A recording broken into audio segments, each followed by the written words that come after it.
ರಾಜ್ಯದ ಹಿಂದಿನ ಮುಖ್ಯಮಂತ್ರಿಗಳು ಹಿಂದಿನ ಉಪಮುಖ್ಯಮಂತ್ರಿಗಳಾಗಿರ್ತಕ್ಕಂಥ ಸನ್ಮಾನ್ಯ ದೇವೇಂದ್ರ ಫಡ್ನವೀಸ್ ಸಾಹೇಬರು ಈ ನಮ್ಮ ವಿಧಾನಸಭಾ ಚುನಾವಣೆ ಅಂಗವಾಗಿ ಇಂಡಿ ವಿಧಾನಸಭಾ ಕ್ಷೇತ್ರ, ವಿಜಯಪುರ ವಿಧಾನಸಭಾ ಕ್ಷೇತ್ರ ಮತ್ತು ಇವತ್ತೇನಪ್ಪಾ ಅಂತಂದ್ರೆ ಬಬಲೇಶ್ವರ ವಿಧಾನಸಭಾ ಕ್ಷೇತ್ರದಲ್ಲಿ ಭಾರತೀಯ ಜನತಾ ಪಕ್ಷದ ಅಭ್ಯರ್ಥಿಗಳ ಪರವಾಗಿ ಮತಯಾಚನೆ ಮಾಡಲಿಕ್ಕೆ ಬಂದಿರತಕ್ಕಂಥ ಈ ಒಂದು ಸಂದರ್ಭದಲ್ಲಿ ಅವರನ್ನ ನಾನು ಜಿಲ್ಲೆಯ ಭಾರತೀಯ ಜನತಾ ಪಕ್ಷದ ಪರವಾಗಿ ತುಂಬ ಹೃದಯದ ಸ್ವಾಗತವನ್ನು ಬಯಸ್ತಾ ಇದ್ದೇನೆ.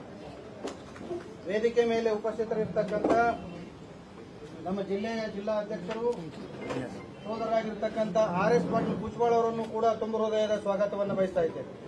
ಇನ್ನೋರ್ವ ವಿಭಾಗದ ಪ್ರಭಾರಿಗಳು ಹಿರಿಯರಾಗಿರ್ತಕ್ಕಂಥ ಚಂದ್ರಶೇಖರಣ್ಣ ಕೌಟಿಗೆ ಅವರಿಗೂ ಕೂಡ ತುಂಬ ಹೃದಯದ ಸ್ವಾಗತವನ್ನು ಬಯಸ್ತೇನೆ. ಮತ್ತು ನಮ್ಮ ಜಿಲ್ಲೆಯ ಮಾಧ್ಯಮದ ವಕ್ತಾರರಾಗಿರ್ತಕ್ಕಂಥ ಸುರೇಶ್ ಬಿರಾದಾರ್ ಸರ್ ಅವರನ್ನು ಕೂಡ ತುಂಬ ಹೃದಯ ಸ್ವಾಗತವನ್ನು ಬಯಸ್ತಾ ಇದ್ದೇನೆ. ಜಿಲ್ಲೆಯ ಇನ್ನೂರವ ಪ್ರಧಾನ ಕಾರ್ಯದರ್ಶಿಯಾಗಿರ್ತಕ್ಕಂಥ ಬಸವರಾಜ್ ಬಿರಾದಾರ್ ಅವರನ್ನು ಕೂಡ ತುಂಬ ಹೃದಯ ಸ್ವಾಗತವನ್ನು ಬಯಸ್ತೇನೆ. ಸೋಲಾಪುರ ಜಿಲ್ಲೆಯ ಭಾರತೀಯ ಜನತಾ ಪಕ್ಷದ ಜಿಲ್ಲಾ ಅಧ್ಯಕ್ಷರಾಗಿರ್ತಕ್ಕಂಥ ಸಾವಜಿ ಪವಾರ್ ಅವರನ್ನು ಕೂಡ ತುಂಬ ಹೃದಯ ಸ್ವಾಗತವನ್ನು ಬಯಸ್ತಾ ಇವತ್ತು ಸ್ವಾಗತ ಪತ್ರಿಕಾಗೋಷ್ಠಿಯನ್ನ ಪ್ರಾಸ್ತಾವಿಕವಾಗಿ ನಮ್ಮ ಜಿಲ್ಲೆಯ ಜಿಲ್ಲಾಧ್ಯಕ್ಷರು ನಡೆಸಿಕೊಡ್ಬೇಕಂತ ವಿನಂತಿಸಿಕೊಳ್ತಾ ಇದ್ದೀನಿ. ಸಮೂಹ ಮಾಧ್ಯಮದ ಎಲ್ಲ ಪತ್ರಿಕಾ ಮಾಧ್ಯಮದ ಸ್ನೇಹಿತರನ್ನ ಆತ್ಮೀಯವಾಗಿ ಸ್ವಾಗತವನ್ನು ಬಯಸ್ತಾ ಇವತ್ತು ಕರ್ನಾಟಕ ವಿಧಾನಸಭೆ ಚುನಾವಣೆಯ ಪ್ರಚಾರಾರ್ಥವಾಗಿ ವಿಜಯಪುರ ಜಿಲ್ಲೆಯ 8 ವಿಧಾನಸಭಾ ಕ್ಷೇತ್ರಗಳ ಪ್ರಚಾರ ಭರದಿಂದ ಸಾಗಿದ್ದು, ನಿನ್ನೆ ದಿವಸ ನಮ್ಮ ಮಹಾರಾಷ್ಟ್ರದ ಈ ಹಿಂದಿನ ಮುಖ್ಯಮಂತ್ರಿಗಳು ಇವತ್ತಿನ ಉಪಮುಖ್ಯಮಂತ್ರಿಯಾಗಿರ್ತಕ್ಕಂಥ ಜನಪ್ರಿಯ ನಾಯಕರಾಗಿರ್ತಕ್ಕಂಥ ದೇವೇಂದ್ರ ಫಡ್ನವೀಸ್ ಜಿ ಅವರು ನಿನ್ನೆ ಇಂಡಿ ವಿಧಾನಸಭಾ ಕ್ಷೇತ್ರದಲ್ಲಿ ಪ್ರವಾಸ ಮಾಡಿ ಅಲ್ಲಿ ಮತಯಾಚನೆ ಮಾಡಿ ಅಲ್ಲಿ ಸಮಾಜದ ವಿವಿಧ ಸ್ತರದ ಎಲ್ಲ ಪ್ರಮುಖರನ್ನ ಭೇಟಿಯಾಗಿ ಮಾತುಕತೆ ಆಡತಕ್ಕಂಥ ಒಂದು ಕೆಲಸ ಆಯಿತು. ನಂತರ ಅಲ್ಲಿ ಪ್ರಮುಖವಾಗಿ ಲಚ್ಚಾಣ ಮಠಕ್ಕೆ ಭೇಟಿ ಕೊಡ್ತಕ್ಕಂಥದ್ದು ಕೂಡ ಆಯಿತು. ತದನಂತರ ನಿನ್ನೆ ದಿವಸ ಸಂಜೆ ವಿಜಯಪುರ ನಗರಕ್ಕೆ ಆಗಮಿಸಿ ಛತ್ರಪತಿ ಶಿವಾಜಿ ಮಹಾರಾಜರಿಗೆ ಮಾಲಾರ್ಪಣೆ ಮಾಡೋದರ ಮುಖಾಂತರ ಆ ಒಂದು ಕಾರ್ಯ ಮುಗಿಸಿಕೊಂಡು ನಂತರ ಡೋಬ್ಲೆ ಗಲ್ಲಿಯೊಳಗ ಒಂದು ಚಾಪೆ ಚರ್ಚೆ ಅಂತ ಹೇಳಿ ಅಲ್ಲಿ ಪ್ರಮುಖ ಕಾರ್ಯಕರ್ತರ ಜೊತೆ ಒಂದು ಸಂವಾದ ಒಂದು ಕಾರ್ಯಕ್ರಮ ಏರ್ಪಾಡು ಮಾಡಿತ್ತು.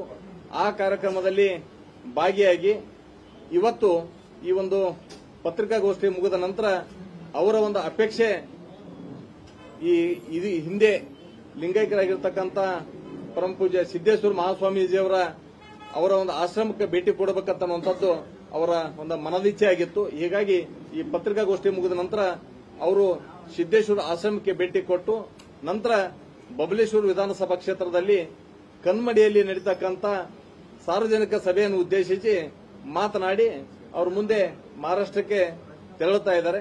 ಹೀಗಾಗಿ ಇವತ್ತಿನ ಈ ಒಂದು ಅವರು 2 ದಿವಸದ ಪ್ರವಾಸದಲ್ಲಿ ಕಾರ್ಯಕರ್ತರ ಉತ್ಸಾಹ, ಜನರ ಉತ್ಸಾಹ ಅದನ್ನ ನೋಡಿದ್ರೆ ನಿಜಕ್ಕೂ ನಮಗ ಬಹಳ ಸಂತೋಷ ಅನ್ನಿಸ್ತದ. ಹೀಗಾಗಿ ಇವತ್ತಿನ ಈ ಪತ್ರಿಕಾಗೋಷ್ಠಿಯನ್ನ ಉದ್ದೇಶಿಸಿ ದೇವೇಂದ್ರ ಫಡ್ನವೀಸ್ ಜಿ ಅವರು ಈ ಸಭೆಯನ್ನ ಪತ್ರಿಕಾಗೋಷ್ಠಿಯನ್ನು ಉದ್ದೇಶಿಸಿ ಮಾತಾಡ್ತಾರೆ. आप सभी का मैं यहाँ पर बहुत बहुत स्वागत करता हूँ।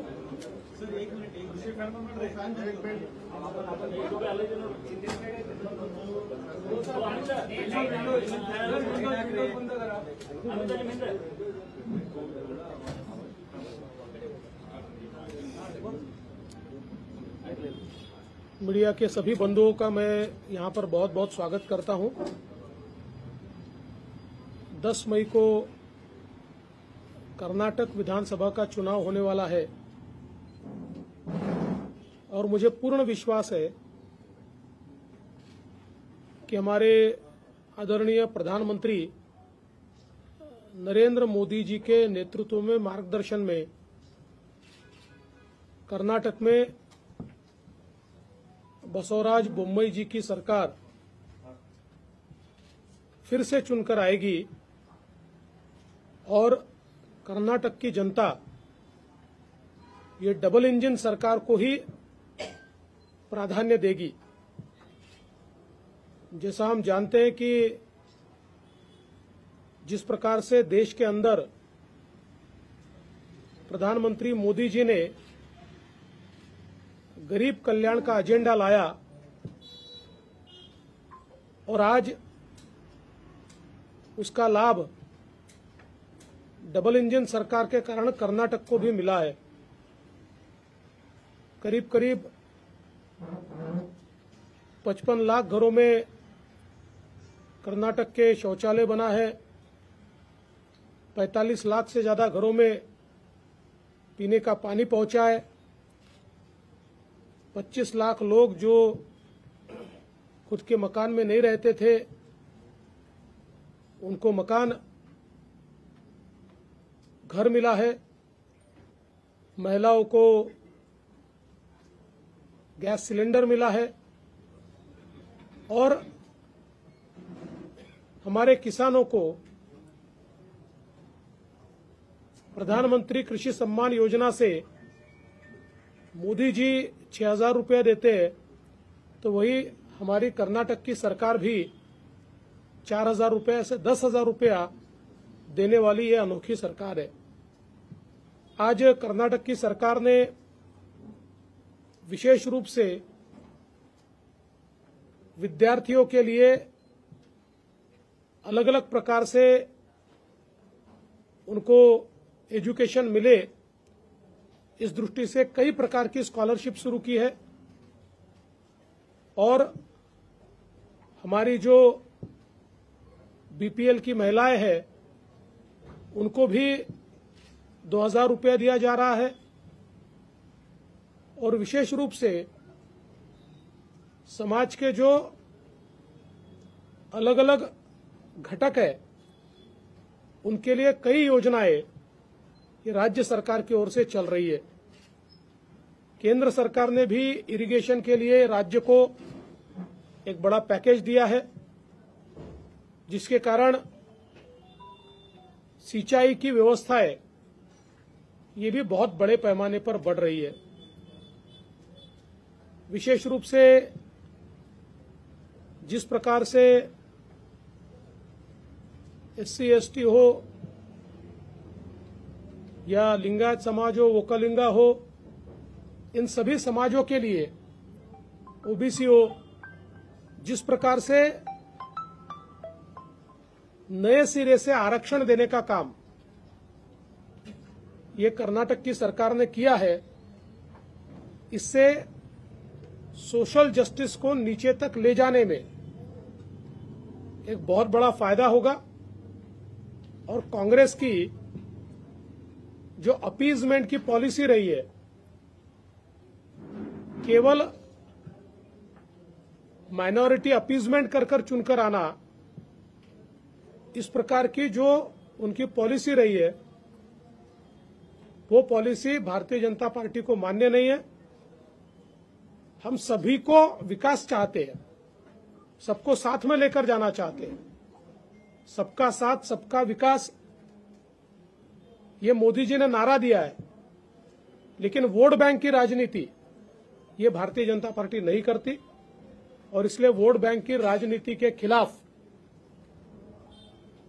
भारतीय जनता पार्टी ने हमेशा लड़ाई की है। और मुझे लगता है कि जो फैसला मुंबई जी की सरकार ने लिया है वो अपने आप में एक बहुत महत्वपूर्ण इस प्रकार का फैसला है। आज हमारे इस विजयपुर में भी भारतीय जनता पार्टी को बहुत अच्छा समर्थन मिल रहा है। बसनगौड़ा पटेल जी जो हमारे बहुत ही सीनियर नेता है और बहुत पॉपुलर है, लोगों में उनके प्रति बहुत प्रेम भाव है। मेरा विश्वास है कि वो तो रिकॉर्ड वोटों से चुनकर आएंगे, लेकिन इस डिस्ट्रिक्ट की जो सीटें हैं वो भारतीय जनता पार्टी के कब्जे में आएगी। भारतीय जनता पार्टी बड़े पैमाने पर इन सीटों को जीतेगी क्योंकि कर्नाटक का मन बना है कि बीजेपी के साथ जाना है और कर्नाटक के लोग बीजेपी को चुनकर देंगे, ये मेरा विश्वास है। आरोप लग रहा है कि जो कांग्रेस वाले आरोप लगा रहे हैं कि 40% कमीशन लेते हैं। ये कॉन्ट्रैक्टर एसोसिएशन ने प्रधानमंत्री जी को भी पत्र लिखा, लेकिन कांग्रेस वाले कहते हैं कि मोदी जी ने उसका रिप्लाई तक नहीं किया, जवाब देने का उनका जरूरी नहीं समझता। इसका मतलब ये है कि वो करप्शन के फेवर में है। क्या बोलते हैं? देखिए, कांग्रेस ने आज तक एक भी सबूत नहीं दिया। कांग्रेस की आदत है आरोप लगाते हैं और भाग जाते हैं। उन्होंने पिछले 9 सालों में मोदी जी पर भी आरोप लगाकर देखा, एक सबूत वो दे नहीं पाए। कांग्रेस वाले इसलिए बौखलाए। हमारे गृह मंत्री अमित शाह जी ने बहुत अच्छा उसका वर्णन किया है। कांग्रेस वाले इसलिए बौखलाए, उनके लिए कर्नाटक एटीएम था। केंद्रीय कांग्रेस कर्नाटक से कभी भी पैसा उठाकर ले जाती थी। वो एटीएम बंद होने के कारण इस प्रकार की उनकी बौखलाहट है। सर, अभी सुनना है सिर्फ महाराष्ट्र में और आप एक बार सीएम बना रहे हैं। नहीं, महाराष्ट्र में कोई चेंज नहीं है। महाराष्ट्र में जो एकनाथ शिंदे जी है वही सीएम है, चुनाव तक भी वही सीएम रहेंगे, चुनाव भी उन्हीं के नेतृत्व में लड़ेंगे और चुनाव हम जीतेंगे। वरिष्ठ लोग बोल रहे हैं, आप छोड़ दीजिए। जी से आपका कोई अरे भाई, कर्नाटक का पूछिए, छोड़ दीजिए। आप आए पहली बार इसलिए तो पूछना पड़ेगा। चर्चा का विषय लोगों को भी मालूम होना चाहिए। ऐसा है कि मैंने आपको बहुत स्पष्ट बताया, बाकी जो चीजें चल रही है वो चीजें मीडिया में है। जी, आप कुछ पूछ रहे थे? सर, महाराष्ट्र के बहुत सारे बॉर्डर्स में जो कन्नडिगा लोग रहते हैं, वहाँ से वो लोग इधर कर्नाटक में आना चाहते हैं, तो उनको फैसिलिटी नहीं मिल रहा महाराष्ट्र गवर्नमेंट से। आप इसके बारे में क्या बोलते हैं? देखिए, ऐसा कोई बात नहीं है।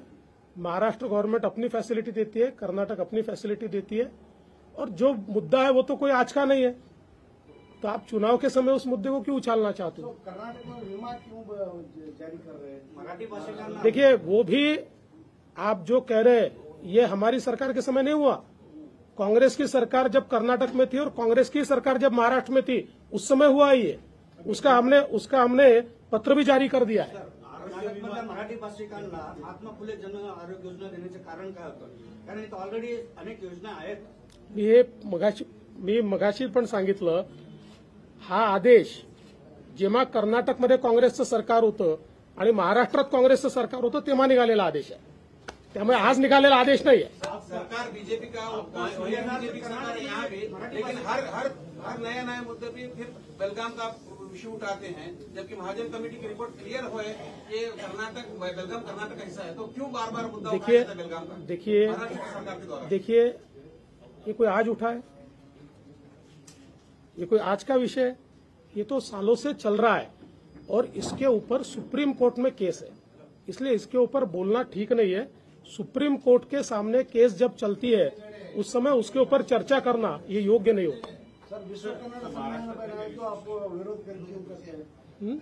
बेलगाम में विश्व कन्नड़ सम्मेलन करे तो आप? कोई विरोध नहीं है, किसी का विरोध नहीं है। एमयूएस वाले बेलगांव में करार दिन आचरण। देखिए, हम तो बीजेपी है, आप एमईएस को पूछिए, हम तो बीजेपी है। सपोर्ट कर रहे हैं इस चीज के बारे में, वही बोल रहे हैं। ये एक आरोप है कि आप सपोर्ट करते हैं। ऐसा है, देखिए, भारतीय जनता पार्टी बेलगांव में चुनाव लड़ रही है और हमारे खिलाफ कौन कौन लड़ रहा है आपको पता है, उनके भी उम्मीदवार है।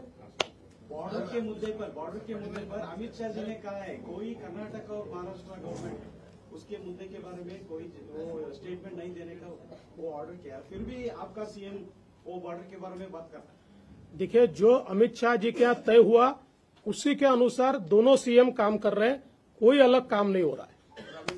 मुझे लगता है आपके प्रश्न खत्म। 4% रिजर्वेशन के बारे में बात करें। आज सुप्रीम कोर्ट में अटॉर्नी जनरल ने खुद कहा है कि हम लोग 9 तारीख तक हम लोग उसको रिजर्वेशन को इम्प्लीमेंट नहीं करेंगे, जो 4% निकाला गया था। इसका मतलब ये है कि कहीं ना कहीं आपको भी डर है कि वो इलीगल है या नहीं? बिल्कुल लीगल है, 100% कानूनन है। संविधान में कहीं पर भी माइनॉरिटीज को या मुस्लिम समाज को रिजर्वेशन नहीं दिया जा सकता। डॉक्टर बाबा साहेब आम्बेडकर जी ने जिस समय संविधान तैयार किया था उस समय ये मुद्दा आया था, कॉन्स्टिट्यूएंट असेंबली में इस पर चर्चा हुई थी और स्पष्ट रूप से ये कहा था कि ये रिजर्वेशन धर्म के आधार पर नहीं दिया जा सकता, और इसलिए उसी समय कॉन्स्टिट्यूएंट असेंबली ने उसको नकारा था। आज तक जितने बार अलग अलग राज्यों ने मुस्लिम रिजर्वेशन देने का प्रयास किया, सुप्रीम कोर्ट ने भी उसको खारिज किया है।